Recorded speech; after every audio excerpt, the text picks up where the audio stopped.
देखो मैं तेरी दासी हाँ, प्रभु की दासी हाँ, जिस तरह कहा मैं उस वचन के अनुसार ही होगी। जो वचन किया उस वचन के अनुसार होगी। हालेलुया।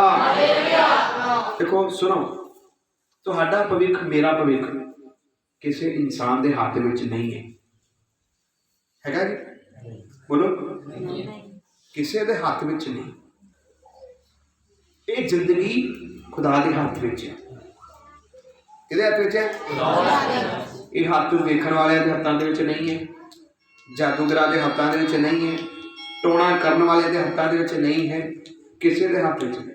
जे असीं मसीह लोग आ, साडी जिंदगी खुदा के हाथ में है।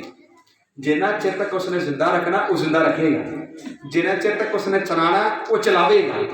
इसलिए सब तो अच्छी गल यह है, जो हालात हो, जे खुदा तुहाडे नाल गल्लां करे उस वेले कहना जो तेरा वचन है उसके अनुसार ही होने पाए। हालेलुया। इस वचन के उलट ना सज्जे ना खब्बे, बिल्कुल भी ना जाना, फिर असी सामना भी कर सकांगे और खुदा सानू आशीष भी देगा। Hallelujah, hallelujah.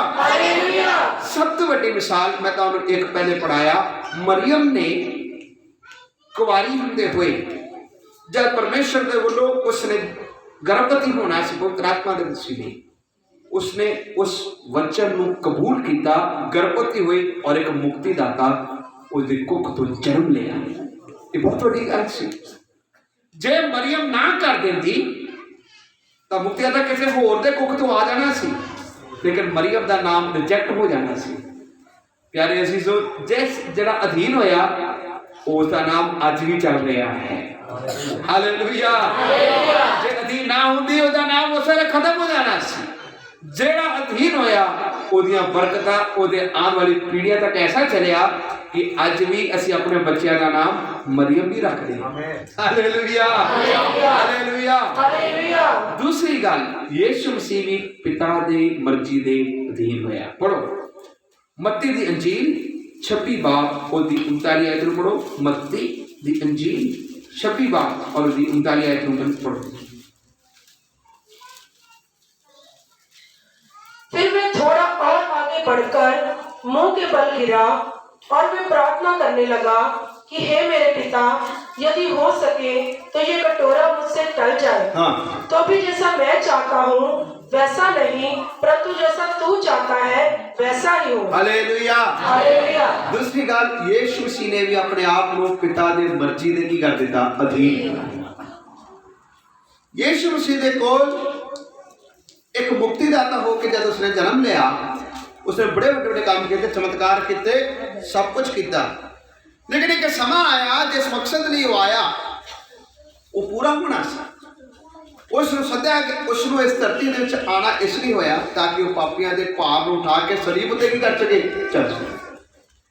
जब समा आया, दुख का वेला आया, कष्ट का वेला आया और जो सलीबी मौत का समा सी, गतसमनी बाग दे रहंदे हुए जब उसको पता लग रहा है मेरे उत्ते बोझ बड़ा भारा पै रहा है, उन्हें कहा प्रभु जी पिता हो सके तो इस प्याले नू की करो, हो सके इस प्याले नू एक कटोरा दुख का कटोरा नू हटा लो, पर फिर भी खुदाया पिताजी मेरी मर्जी नहीं तुहाडी मर्जी की होवे। एक गतसमनी बाग की कहानी। गतसमनी बाग दे विच यीशु मसीह नूं दूसरा आदम भी कहा गया। दूसरा आदम पौलुस रसूल कहता है, दूसरा आदम एक बाग दे विच अपने आप नूं अधीन करके कहता है पिता मेरी मर्जी नहीं तुहाडी मर्जी।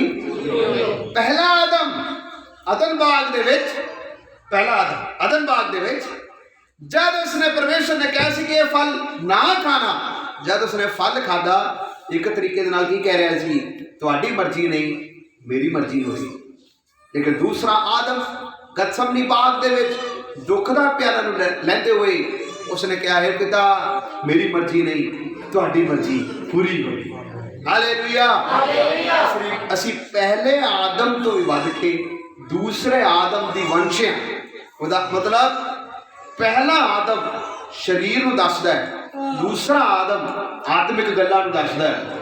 पहला आदम उस गल ਨੂੰ ਦੱਸਦਾ है पिता की मर्जी नहीं होएगी, मेरी मर्जी चलेगी, मैं अपने तरीके से चलांगा, फिर मौत भी आएगी। क्या आएगी? आत्मिक रूप नाल भी मौत है, शारीरिक रूप नाल भी है।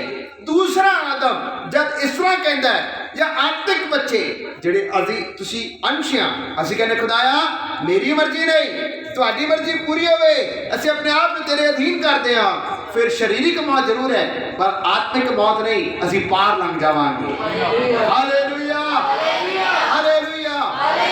ਅਸੀਂ ਆਪਣੇ ਆਪ ਨੂੰ ਪਿਤਾ ਦੀ ਮਰਜ਼ੀ ਦੇ ਕੀ ਕਰਨਾ, ਚਾਹੇ ਦੁੱਖ ਦਾ ਪਿਆਲਾ ਆਵੇ ਭਾਵੇਂ ਖੁਸ਼ੀ ਦਾ ਪਿਆਲਾ ਆਵੇ, ਦੁੱਖ ਦਾ ਪਿਆਲਾ ਆਵੇ ਭਾਵੇਂ खुशी का प्याला, लेकिन ये कहना प्रभु जी तेरी मर्जी पूरी होवे। मैं इस गल में जरूर जानना परतावा आया है, तो परतावे दे विचों बच निकलण दे लई भी राह जरूर खुदा कटेगा।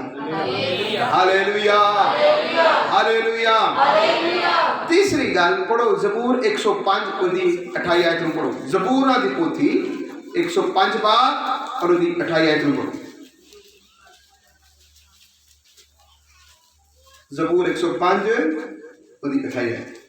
उसने अंधकार कर दिया और अंधियारा हो गया और उन्होंने उसकी बातों को न टाला। बस लिखा उन्होंने हनेर कर दिता। पंजाबी च भी पढ़ो, ਉਹਨੇ ਹਨੇਰਾ ਘੱਲਿਆ, ਹਨੇਰਾ ਕੁੱਪ ਹੋ ਗਿਆ, ਉਹ ਉਹਦੇ ਵਚਨਾਂ ਤੋਂ ਆਕੀ ਨਾ ਹੋਏ।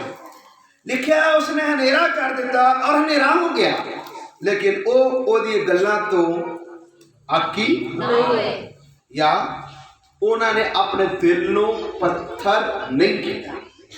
मेरे प्यारे जीसो, मैं पहला इब्रानिया 3 की 8 तो पढ़ाया, उन्होंने अपने दिल को की कर लिया, कठोर।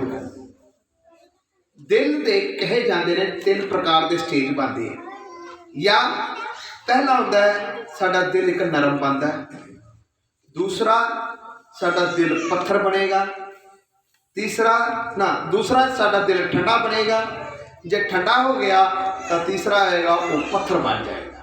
की बन जाएगा?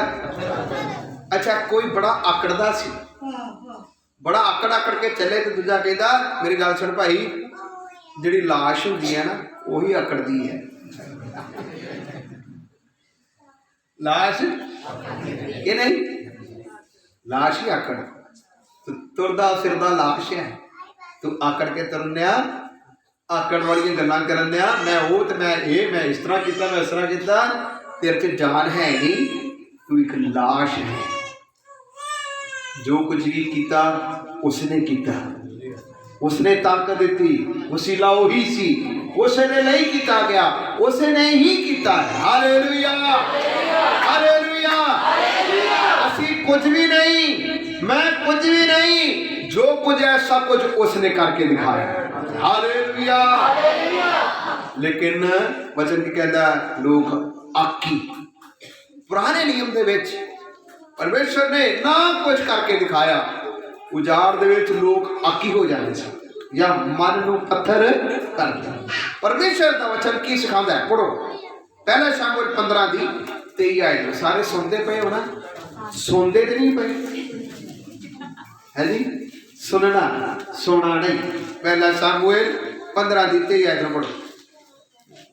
क्यों जो बगावत अते जादूगरी का पाप इक्को जिहा है। ये लिखा बगावत अते जादूगरी का पाप इक्को जिहा है। बगावत करना और जादूगरी का पाप कैसा है जी?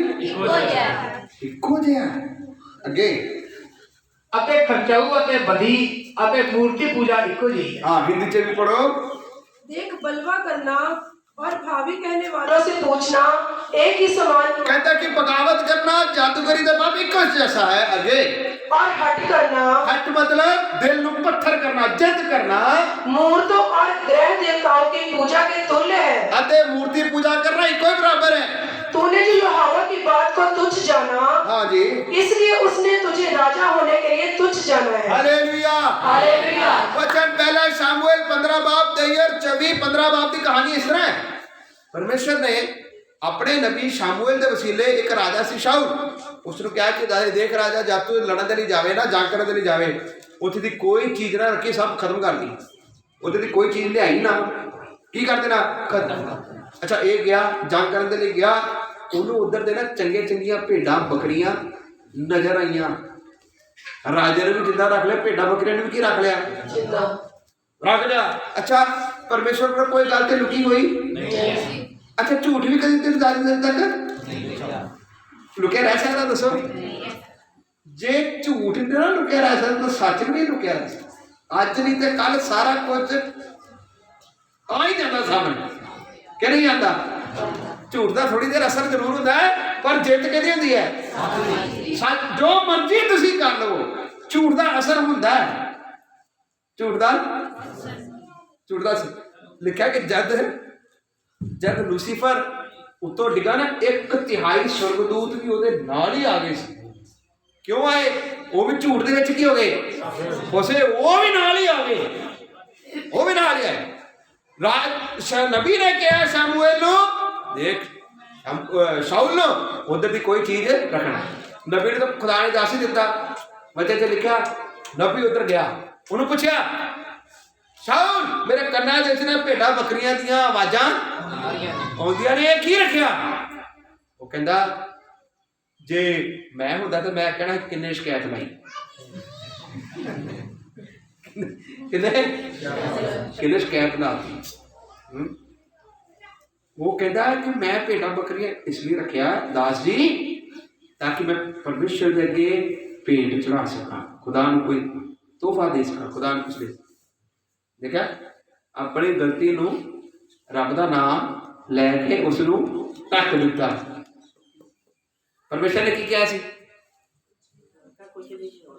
कुछ भी नहीं रखना, कुछ भी नहीं रखना, सब खत्म कर देना, कोई चीज नहीं चाहिए उधर की। जे खुदा ने भेंट कबूल करना, तुहानू कबूल करना है, तुहानू परमेश्वर नूं तुहाडे किसी चीज की कोई लोड़ नहीं, क्योंकि वचन च लिखा खुदा ने कैन नूं और उसकी भेंट नूं कबूल ना किया। परमेश्वर ने हाबिल नूं कबूल, हाबिल और उसकी भेंट नूं की कीता? पहला साडी भेंट तो भी पहला खुदा सानू कबूल करदा है। समझ आ रहे हैं? कई बारी ये उसी तरह है, चोर आया चर्च दे विच। कौन आया? एक चोर आ गया। चोर कहता रब्बा जे तू मेरी कमाई दे विच बरकत देवे मैं अपना पूरा पूरा दसांत लैके तेरे घर च आवांगा। कौन है वो? काम की है और आके दुआ कर रब्बा तू मेरी कमाई दे विच बरकत देवे ते मैं पूरा पूरा दसांत लैके। और मैंने दसो बरकत वाली कमाई है जी? चोरी करके आ गया वो तो 10वां हिस्सा खुदा दे घर दे विच किरपा तू मैनू बरकत दे। खुदा कहेगा ना तो मैं तेनों कबूल किया ना तेरी भेंट नूं कबूल किया। समझ आ रहे? शाऊल परमेश्वर ने कहा ये तू बड़ा गलत किया। देख विरोध करना और जादूगरी का पाप एक जैसा है। तो परमेश्वर के हुक्मां दा की कीता? विरोध किया। क्यों? जो खुदा का विरोध किया तो उन पातशाह होने तो भी रद्द किया गया। जे खुदा चढ़ाना जानता है ना तो सुटना भी हो जानता है, वो डिगाना भी हो जानता है। ये चाबी खुदा के हाथ दे विच है। हालेलुया। इसका मतलब प्यारे जीजो असीं कभी भी परमेश्वर के हुक्मां दा विरोध बोलो नहीं करना। परमेश्वर ने कोई सिस्टम बनाया, एक सिस्टम बनाया, उस सिस्टम के विच ही असीं सारे चलते हैं। जे सिस्टम नहीं तो खुले डगर हैं। खुले कौन है? जेड़ा घर का डंगर है वह कोई ना कोई मालिक होंदा, तुरे फिरे का कोई मालिक। पर खुदा ने कोई सिस्टम बनाया, वो वचना तो भी असीं सीखते हैं। खुदा ने की बनाया? एक जिवें परमेश्वर ने वचना दे विच कहा ये बच्चे हो अपने माता पिता दे की रहो। पढ़ो उस आयत नूं पढ़ो। सिस्टम है, खुदा दा एक सिस्टम है। अफसियां 6 बाब 1 तो 3। अफसियां दी पत्री 6 बाब 1 तो 3 आई। अधीन की और विरोध का है। ऐसी परमेश्वर के अधीन होना, परमेश्वर के वचना दे की होना? अधीन होना। बच्चे अपने माता पिता दे अधीन होना। हाँ पढ़ो। हे बालको तुसी प्रभु विच अपने मापिया दे आज्ञाकार रहो। की लिखा? हे बालको तुसी प्रभु विच अपने माता पिता दे आज्ञाकार रहो। हाँ क्यों जो ये धर्म की गल है। ये किहड़ी गल है? धर्म की गल। समझ आ रहा है? हे बालको, हे बच्चों, तुसी अपने माता पिता दे आज्ञाकार रहो आज्ञाकार रहो। क्यों जो धर्म की गल है ये केड़ी गल है? धर्म की गल हाँ, अगे तू अपने मां प्यो दा आदर कर तुसी अपने माता पिता दा की करना? आदर करना आदर करना। अगे भाई तेरा भला होवे तेरा की होएगा? असि माता पिता दा आदर करांगे, साडा की होएगा? भला होवेगा बोलो, भला होगा। सुनते पे हो? हाँ जी। ये मैं नहीं सिखा रहा, ये परमेश्वर का वचन सिखा रहा है कि तुसी अपने माता पिता दे आज्ञाकार हो, माता पिता का आदर करो, तेरा की होएगा? भला होवेगा आगे और धरती ते तेरी उम्र लंबी होवे और धरती उत्ते तेरी उम्र लंबी होवे हाँ धरती उत्ते तेरी उम्र भी लंबी होएगी। अगे ਇਹ ਵਾਅਦੇ ਨਾਲ ਪਹਿਲਾ ਹੁਕਮ ਹੈ हाँ ये वायदे नाल ਪਹਿਲਾ ਹੁਕਮ ਹੈ केड़ा हुक्म है जी? पहला ये परमेश्वर का एक सिस्टम है। ये बच्चे अपने माता पिता दे की रहना? आज्ञाकार आज्ञाकार, उन्हां दे अधीन रहना, उलट चलना नहीं। कोई माता पिता अपने बच्चों का दुश्मन नहीं बनता, नहीं होता। वचन कहता जे मां प्यो, जे एक बाप बुरा हो के भी अपने बच्चों को अच्छियां चीज़ां देना चाहता। किस तरह? मैं वेख्या कई भैन गवाइयां देंदे है। मेरा पति एडा शराबी आया थे भी रोज शामी कोई ना कोई बच्चे वास्ते टॉफी बिस्कुट लेके आए। कई भैन इस तरह बोलती, मेरा घर वाला एडा शराबी खुआबी आया थे भी जो वापस आता ना काम तो शराब भी पीती होनी तो बच्चों वास्ते कुछ खान पीन की चीज़ां भी नाल ही लैके आएगा। कहना मतलब की है? बाप बुरा हो के भी अपने बच्चों को चंगियां चीज़ां देना चाहता है देना जानता है, वो माड़ा नहीं करेगा। माँ प्यो कभी भी अपने बच्चे नाल बच्चे से लिखा पिता जिसनों प्यार करता है उसनों डांटदा भी। फिर एक जगह से भी लिखा माता पिता ने क्या कि तो अपने बेटे को छड़ी नाल मारो, मरेगा नहीं। किस तरह मारना? क्यों? क्योंकि जो बाप मारेगा ना या माँ मारेगी उन्होंने अंदरों दर्द नहीं होना, उन्हें 100 बारी सोचे मारो या ना। मैं बड़े बारी देखा माँ पे चुकन के पर मार भी नहीं कई बार। अजी गुस्सा पूरा पर जो लागे आना ना हाथ नाले नाले हूं करके ना छड़ देना। क्योंकि जब बच्चे ने सट लगती ना तो सट पहले उन्होंने भी लगती है। अजी उन्होंने सट ला वो माँ प्यो ने पूछो बच्चे ने भावे मारे हुए तो जो बच्चे सो जाते रात बार बार भेजते हैं तो कभी ज़्यादा तो नहीं लगी, ज़्यादा तो नहीं लगी है जी, ज़्यादा तो नहीं बच गई, ज़्यादा तो नहीं बच गई। ऐसा ही है कि नहीं कि मैं ही माँ प्यो, किसी भी माँ प्यो, मैं भी बाप है, मुझे भी पता है जी। रात में सानू भी नींद नहीं आती, कहते ज़्यादा तो नहीं बच गई, ज़्यादा तो नहीं बच गई। रात में सोच भी होना मैं भी कुटता, मैं भी मारता, मैं भी मारता। लेकिन पिता क्यों करता है या माँ क्यों करती है? क्योंकि उसको प्यार करती है, उसको बिगड़ता हुआ वेखना। कोई भी माता पिता को एडा समा नहीं कि गवांढियों के बच्चों को मारे कुटे, अपने बच्चे को मारेगा। क्यों? क्योंकि उसको की करता है? प्यार करता है, उसको ताड़ना दे। इसी तरह कलीसिया के भी सेवक जे किसी को डांटता उसको समझाता क्यों करता है? हाँ वेरी गुड, क्योंकि उसनो बोलो कलीसिया एक परिवार है। कलीसिया की एक परिवार है, एक परिवार दे वांगू एक रिश्ता है। इसलिए असीं कहने आ वचन सानू सिखांदा मत्ती 28 बाब यीशु मसीह ने कहा सारी दुनिया दे विच जाओ, बाप बेटा रूह पाल दे नाल दे विच बपतिस्मा दो और मेरे नाम दे की बनाओ मेला बना दे। क्या ठीक है? चेला और मेला फर्क होता है। मेले च आए गए कोई पछाण नहीं। मेले दे विच लोकी खान पीन आते हैं, रौनक मेला वेखते हैं, खा पी के हो गए, अगली बारी होर कोई आएगा। सही है? ਉਹਦੇ ਨਾਲ कोई लिंक लेकिन चेला ਜਿਹੜਾ ਹੁੰਦਾ ਆਪਣੇ ਉਸਤਾਦ ਦੇ ਨਾਲ ਰਹਿੰਦਾ, ਉਸਤਾਦ ਨੂੰ ਪਤਾ ਹੁੰਦਾ, ਉਸਤਾਦ ਨੂੰ ਫਿਕਰ ਹੁੰਦਾ ਤੁਸੀਂ नहीं आए, ਅਸੀਂ फोन करके पूछते हैं कि ਤੁਸੀਂ क्यों नहीं आ रहे, ठीक ठाक हो, कोई बीमार तो नहीं, ਅਸੀਂ आके दुआ करिए। जिस भैन ने कहना मत्था नहीं लगना चाहती, मैंने बड़ा अच्छा लगा क्यों? क्योंकि उन्हें फिक्र सी पाशी ने आगे पूछना। इसलिए कहते हैं एक बाप बच्चों का एक रिश्ता है। कलीसिया ਦੇ ਵਿੱਚ ਇੱਕ ਸੇਵਕ ਦਾ ਕਲੀਸਿया ਦੇ ਨਾਲ ਇੱਕ ਬਾਪ ਬੱਚਾ ਵਰਗਾ ਕੀ ਬਣਦਾ, ਇੱਕ ਮਾਂ ਬਾਪ ਦਾ ਇੱਕ ਰਿਸ਼ਤਾ ਹੈ।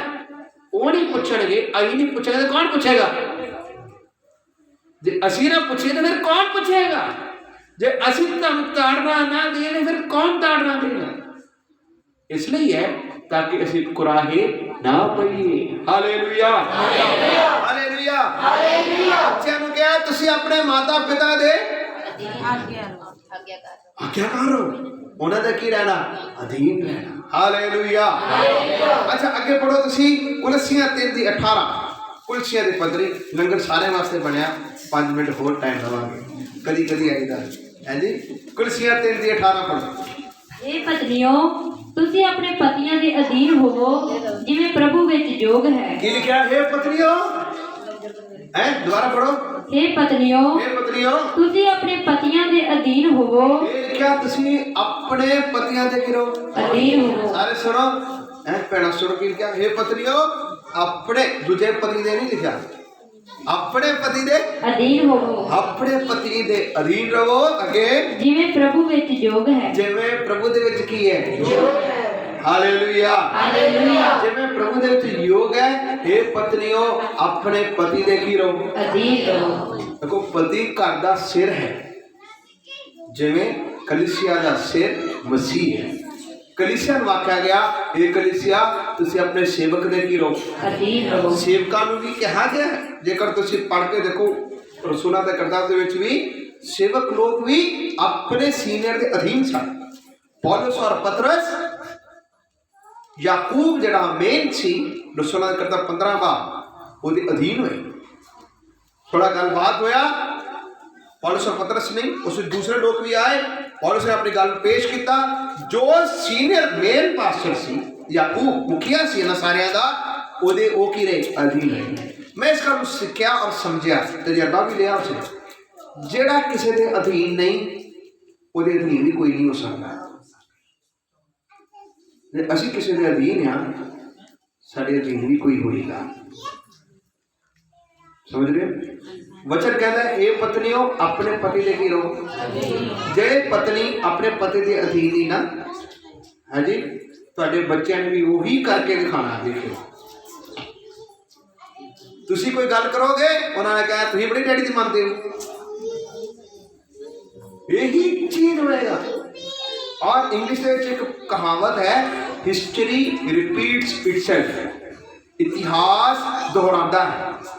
जो कुछ होएगा तुहाडे नाल भी वही होना। जो बीजोगे वही वटोगे। देखियो कैन दी वंश वही वड्डी। कैन ने हाबिल दा की कीता? कतल कीता। तुसी पढ़ के देखो अगे, कैन दी वंश भी वैसा ही बनया। पढ़ के देखना, कैन ने हाबिल नूं मारिया, कैन और वो खुदा दी हजूरी तो दूर चला गया। जब कैन खुदा की हजूरी तो दूर चला गया, ओदी अगली तीसरी चौथी पीढ़ी जदों आई, उन्होंने भी वही किया जो उसके पूर्वज कैन ने ऐसा ही किया, क्योंकि खुदा की हजूरी तो की हो गया सी। बच्चे चल गए, हे पत्नियों अपने पति दे की रहो। मैं जानता एक घर दे विच झगड़ा होया, उहदा पति थानेदार सी। घर से झगड़ा हो गया, औरत कहती तू थानेदार होएगा अपने दफ्तर, घर की थानेदार मैं ही हाँ। घर की थानेदार कौन है? मैं ही हाँ। वचन सानू की सिखांदा, हे पत्नियों अपने पति दे की रहना। ये काम प्रभु दे योग है। इसका मतलब ये नहीं कि बंदे अपनी औरत को पैरों की जुत्ती समझन, है दे नहीं। जिथे प्यार है उत्थे कोई शर्त नहीं होती। जिथे प्यार है उधर कोई शर्त, उधर कोई शर्त नहीं होती। ਅਸੀਂ जे सेवा करते हैं घर दे विच हत्थ वटाउंदे हैं, वो कोई शर्त दे नाल नहीं है, क्योंकि सानू अपने परिवार दे नाल एक प्यार है। जे घर वाला भी अपने पत्नी की मदद करता है, उहदे नाल प्यार है। परिवार दे विच एक प्यार है। Hallelujah hallelujah. हाँ, परमेश्वर ने एक सिस्टम बनाया है। खुदा ने की बनाया? हे बच्चे अपने माता पिता दे की रहो अधीन रहो। हे पत्नी अपने पति दे की रहो अधीन रहो। हे कलीसिया अपने सेवकां दे अधीन रहो। ये खुदा दा सिस्टम है। ये सिस्टम तो उलट कदी हो नहीं सकता।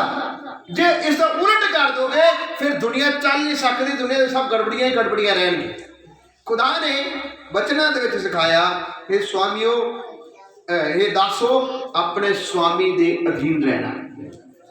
हे दास लोग अपने स्वामी दे की रहना। जे परमेश्वर ने कोई सरकार दिता वही खुदा दे वल्लों है। हुकूमत करन दे लिए कोई सरकार दिता, नुमाइंदे दिते, वो भी किहदे वल्लों है? बोलो, परमेश्वर। जे कोई जाके बाहर पुलिस वाले ने कहे मैं नहीं मानता मुद्दा तेरी गल, तू कोई है नहीं बंदा, तो कानून अपने काम पे करेगा। खुदा ने एक सिस्टम दिता। जे असीं गड्डी सड़क ते चलाने असीं उस सरकार दे कायदे कानून दे अधीन असीं अपनी जिंदगी नूं भी करदे आ चलाने। साडे सिस्टम है। खुदा ने एक सिस्टम दिता आत्मिक रूप नाल भी इसे प्रकार नाल सानूं एक सिस्टम दे विच रखिया।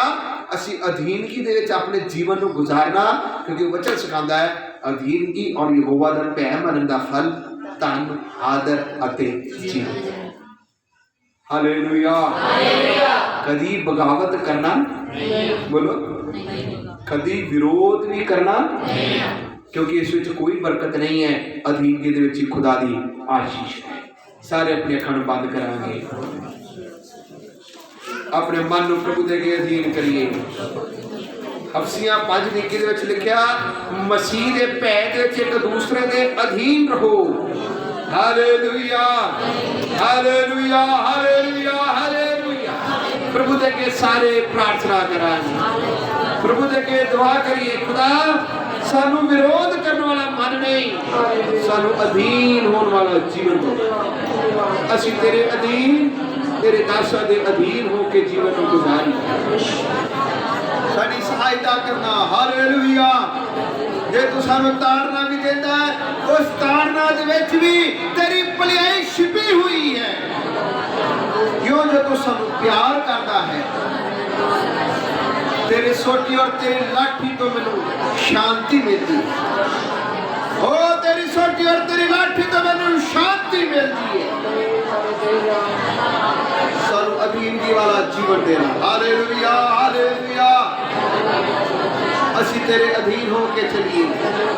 तेरा वचन सब सिखाता है परमेश्वर के अधीन हो जाओ, शैतान का सामना करो, ते शैतान तुम्हारे सामने भज जाएगा।